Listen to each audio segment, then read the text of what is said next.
वज़ीर आला मरियम नवाज ने CM Punjab free solar panel scheme का इफ्तिताह कर दिया। पंजाब के सारिफीन आज से ही SMS या ऑनलाइन पोर्टल पर अप्लाई कर सकते हैं।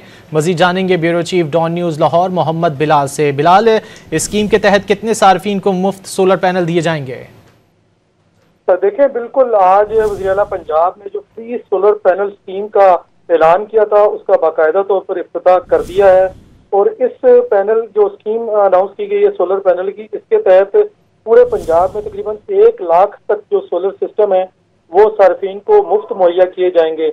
जो माहाना 200 यूनिट तक सर्व करने वाले सार्फिन हैं वो इस स्कीम से मुस्तफीद हो सकेंगे। और इसमें अब तक जो बाइफरकेशन की गई है उसमें जो 100 यूनिट माहाना सर्व कर रहे हैं वो सार्फिन है 52,000, उनको 550 वाट का जो सोलर सिस्टम है मुफ्त दिया जाएगा। जबकि जो 200 यूनिट तक माहाना बिजली सर्व करने वाले सार्फिन है उनको 1100 वाट का सोलर सिस्टम जो है वो मुफ्त जो है वो पंजाब गवर्नमेंट मुहैया करेगी। इस हवाले से अब सार्फिन जो है वो ऑनलाइन पोर्टल पर और SMS के जरिए सोलर पैनल स्कीम से जो है वो इस्तेफादा हासिल कर सकते हैं। बहुत शुक्रिया मोहम्मद बिलाल इन तफसीलात के लिए।